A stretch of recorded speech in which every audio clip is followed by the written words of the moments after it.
आजको यस समारोहको प्रमुख अतिथि आदरणीय मुरली प्रसाद ढकाल ज्यूको प्रमुख आतिथ्य मन्तव्यको निम्ति हार्दिक अनुरोध गर्छौं। नमस्कार। 158औं भानु जयन्ती र 2081 सालको कुशे औँसी त्यो काट्दिनुस् है त्यो। नमस्कार। 2081 को कुशे औँसी जुन आज पवित्र दिन हो। कुशे औँसीलाई यति पवित्र भनिन्छ कि जन्मदेखि मृत्युसम्म हामीलाई कुशैले तार्छ। हरेक पद्धतिमा कुशै चढाएर कर्म गरिन्छ र त्यो महत्त्व पवित्र दिन पनि आज हो। र जस्तै आज यो संसार देखाउने यो संसारका सृष्टि एउटा ब्रह्मा बाबाको चाहिँ मुख हेर्ने दिन आज, अथवा बाबा दिवसीय दिन। र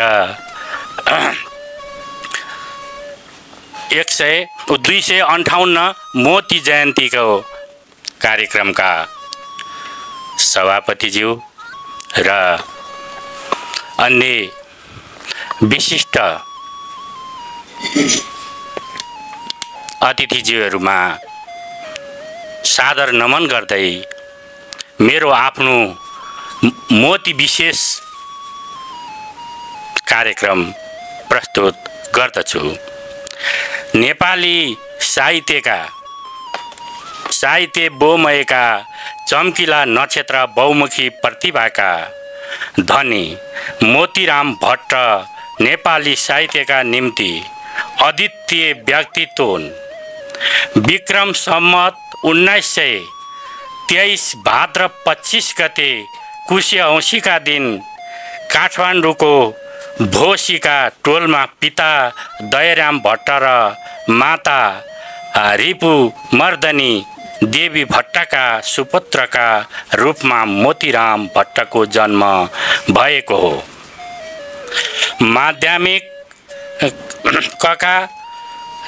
माध्यमिककालीन साहित्यका विराट प्रतिभा मोतीरामले नेपाली साहित्य र पत्रकारिता क्षेत्रमा बिर्सिनै नसकिने गुण लगाएका छन्। भक्ति धारामा सीमित प्राथमिक कालको साहित्य परम्परालाई भत्काउँदै माध्यमिककालीन सिंगार धाराको बीजारोपणको श्रेय मोतीरामलाई नै जान्छ। उनी सिंगार धाराका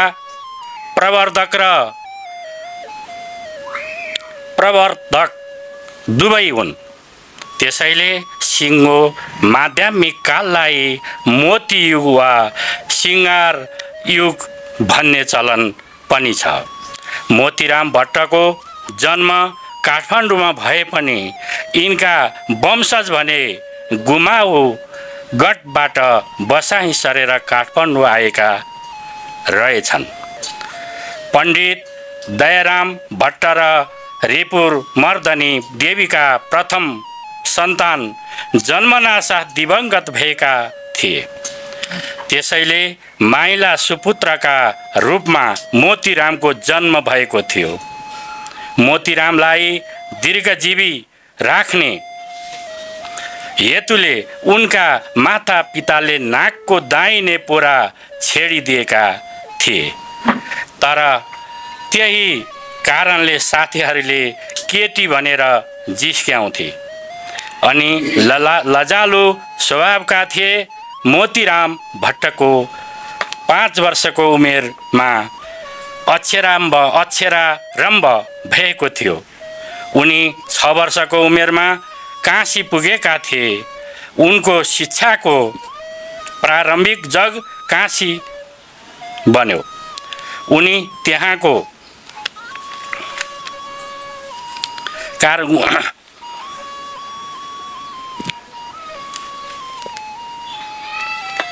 एकछिन है, म अर्कै लाउँछु चस्मा, यसले काम गरे नै जाऊ। बुढो भएपछि धेरै कुराको कुरो बिग्रिन्छ। त्यहाँ मिला फारसी विद्यालयमा भर्ना भई फारसी र उर्दू पढ्न थाले। काशीमा अध्ययनको क्रममा उनको भेट भारतीय साहित्यकार भारतेन्द्र हरिचन्द्रको प्रभावले मोतीरामले साहित्यका धेरै विधाहरूसँग परिचित हुने मौका पाए। काशीमा बस्दा बिस्तारै संस्कृत र अङ्ग्रेजी पढ्ने अवसर पाई दुवै भाषाका दक्ष भए।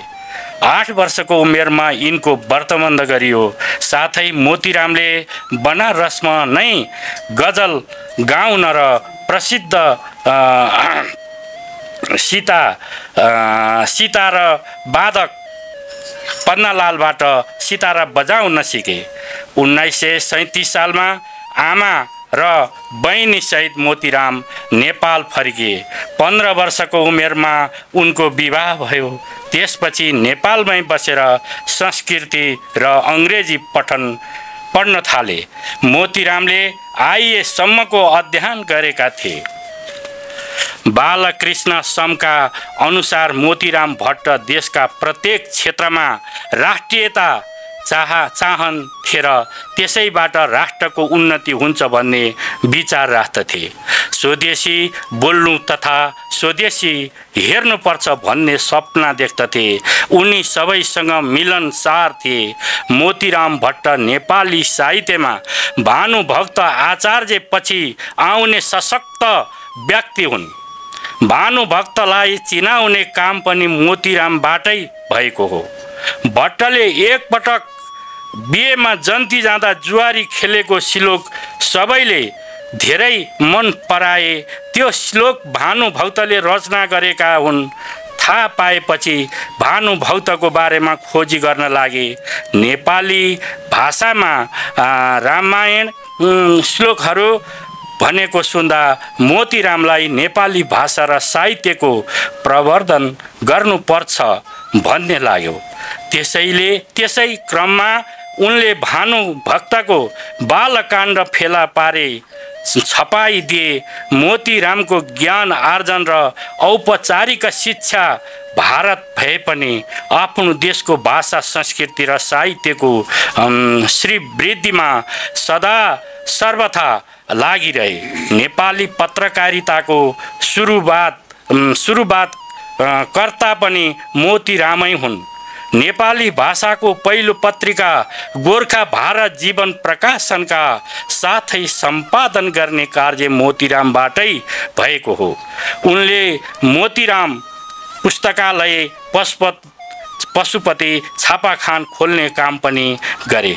बनारसमा बस्दा गजल र समस्या पूर्ति जस्ता नौला काव्य विधाको प्रवेश नेपाली साहित्यमा गराए। भानुभक्तका रामायण, भक्तमाला, रामगीता, प्रश्नोत्तरी जस्ता काव्यलाई सम्पादन गर्ने काम पनि गरे।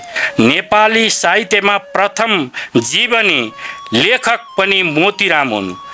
विक्रम सम्वत 2048 सालमा मोतीरामले भानुभक्त आचार्यको जीवन चरित्र नामक जीवनीको पुस्तक लेखेका थिए। उनले भानुभक्तका कृतिको समालोचना गरी नेपाली साहित्यमा समालोचनाको आरम्भ गरे। यही कृतिका भानुभक्तलाई उच्च सम्मान गर्दै आदिकविको उपाधि दिए। मोतीराम नेपाली साहित्यका अन्वेषक पनि हुन्। भानुभक्तको कृतिको खोजी गर्ने, पाण्डुलिपि खोजेर छपाउने कार्यबाट पनि यिनी नेपाली साहित्यका कुशल अन्वेषक थिए भन्ने पुष्टि हुन्छ। मोतीराम भट्ट नाटककार र निर्देशक पनि थिए। भट्ट आफैले शकुन्तला, प्रदर्शिका र पद्मावली जस्ता 3 नाटकहरू लेखेका थिए। आफूले लेखेका नाटक निर्देशन पनि गरे। उनले निर्देशन गरेको नाटक दरबारमा मात्र सीमित रह्यो। मोतीराम भट्टको साहित्यमा सक्रिय समय 15 वर्ष जति रह्यो। यो अवधिमा दर्जनौं कृतिहरू लेखे, सम्पादन गरे। ती मध्ये मुख्य कृतिहरू यस प्रकार छन्: मनोदेंग प्रवाह 2042, प्रहलाद भक्ति कथा 2043, शकुन्तला 1944, उषा चरित्र 1944, पिकदुस्त 1944, प्रियदर्शिका 1949, भानुभक्तको चरित्र 1948 आदि मोतीराम नेपाली साहित्यको उत्थानका लागि पटुकी कस्ने अलौकिक व्यक्तित्व थिए। नेपालका लागि मरिमेट्ने महापुरुष, राष्ट्रिय विभूति मोतीराम नेपाली भाषा साहित्यको लागि व्यक्ति होइनन्, संस्था नै थिए। त्यसै गरी मोतीराम भट्टले लेख्नु भएको श्रृङ्गारिक धाराको गजलको एक नमुना गजल, यो हाम्रो काकाले अहिले गाइसक्नु भएको छ। मोतीरामले नेपाली साहित्यमा आफ्नो मेहनत, जाँगर र आरक्षणा एउटा युग नै स्थापित गर्न सफल भए। विक्रम सम्वत 1940 देखि 1974 सम्म नेपाली साहित्यको माध्यमिक युगलाई हाँकेका पौरखी पुरुष, बौद्धिक नायक, संस्कृति योद्धा मोतीराम होनहार व्यक्ति हुना उनका कृति कवितामा नर नारीको सुन्दरता, माया, प्रीति, भेटघाट तथा बिछोड जस्ता भावहरू पाइन्छ भन्ने केन्द्रीय प्रवृत्तिमा भन्ने सिंगारितका पाइन्छ। नेपाली साहित्यमा पहिलो सिंगारिक कवि, प्रथम नेपाली गजलकार, प्रथम पत्रकार, प्रथम जीवनी लेखक, नाटककार, समालोचनका रूपमा मोतीराम परिचित छन्। मोतीराम भट्ट विक्रम सम्वत 1950 भारतको कलकत्तामा आइए परीक्षामा सम्मिलित भए। उनको सम्पूर्ण ध्यान साहित्य रचनातर्फ मात्र भएकोले अध्ययनमा समय दिन सकेका थिएनन्। त्यसैले उनी अनुत्तीर्ण भए। विक्रम सम्वत 1952 फेरि कलकत्ता गए, तर त्यहीँ थला परेर अनि अशक्त शरीर लिएर काठमाडौँ फर्के। विषम ज्वरोले 7 महिना ओछ्यानमा थला परे। कुशे औँसीका दिन रोगले बिस्तारै जित्न थाल्यो भने मोतीरामले हार्न लागे। वर्षले 31 लागेकै दिन पशुपति आर्यघाटमा उनको देहावसान भयो। मोतीरामका सन्तान थिएनन्, त्यसैले रिपु मर्दनी देवीलाई धेरै चिन्ता थियो। आफ्नो छोराको अन्तिम अवस्था देखेर उनी विह्वल बनेकी थिइन्। आमाले धेरै पीर गर्नु भएको बुझेर मोतीरामले आफूले लेखेका कृतिलाई अमर सन्तान ठान्न आग्रह गरेका थिए। यसरी नेपाली साहित्यका युग पुरुष 30 वर्षको कलिलो उमेरमै अस्त भए।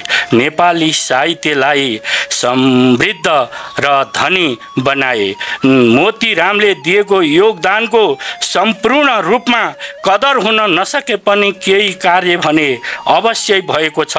मोतीरामकै नाममा युवा वर्ष मोती पुरस्कार 2042 स्थापना गरिएको छ। मोतीरामकै नाममा हुलाक टिकट पनि प्रकाशन गरिएको छ। राष्ट्रिय विभूतिको रूपमा घोषणा गरी मोतीरामको योगदानको कदर गरिएको छ। मोतीरामले नेपाली भाषा साहित्य प्रति देखाएको स्नेह, अग्रज प्रतिको सम्मान र भावना आजका सम्पूर्ण नेपाली साहित्यकारहरूले अनुकरण गर्न आवश्यक देखिन्छ। युवा तथा युग कवि मोतीराम प्रति हार्दिक श्रद्धा सुमन व्यक्त गर्दै अब मेरो बा शीर्षकको कविता यहाँहरूले सुनिदिनु होला। मैले भारी बोकेर जान पाल्ने बा, सेवा गर्छु भनेर संसार लुट्ने बा र आफ्नो श्रम मात्रै गरेर आफ्नो बालबच्चालाई पाल्ने बा, संसारलाई शिक्षा दिन सक्ने बा, यस्ता विविध बाहरूलाई जीवित बाहरूलाई दीर्घायुको कामना सहित दिवंगत बाहरूलाई हार्दिक श्रद्धा सुमन अर्पण गर्दै बा शीर्षकको मेरो आफ्नै सिर्जना जम्मा 8वटा र 2टा सिलोक छ प्रस्तुत गर्दछु। बाबा शब्द छ पूज्य लोक भरमा सन्तानको खातिर बाबाका महिमा बिना सकसले खोजेर कहाँ पाइन्छ र बाबाका महिमा बिना सकसले खोजेर पाइन्छ र बाबा सृष्टि विशाल लोक जगका ब्राह्मण र ब्रह्मा बनी बाबा बालक सृष्टि देव मनुका माता पिताका पनि बाबा आर्जन द्रव्य पुस्तकहरूका विज्ञानका दर्शन बाबा ज्ञान गुणी विशाल मनका सन्तानका चिन्तन यो संसार जहाँ घुमेर पदले टेकी पुगाउला तर पाइँदैन जहाँ प्रकाश जहिले बाबा बिनाको घर पाइँदैन जहाँ प्रकाश जहिले बाबा बिनाको घर। अन्त्यमा सम्पूर्णमा हार्दिक नमन गर्दै आज जुन एउटा हाम्रो गुमेको मौलिक भाका को एउटा छाया कन्या भएको छ जसलाई चाहिँ भोज भक्त कणेल र केशव कणेलज्यूप्रति हार्दिक नमन र फेरि पनि यस्तो कार्यक्रमहरू आएर यहाँ अलिकति प्रशिक्षणको कार्यक्रम गरिदिनु हुन अनुरोध गर्दै आजको मेरो भन्नु 2 शब्द यही अन्त्य गर्दछु। धन्यवाद।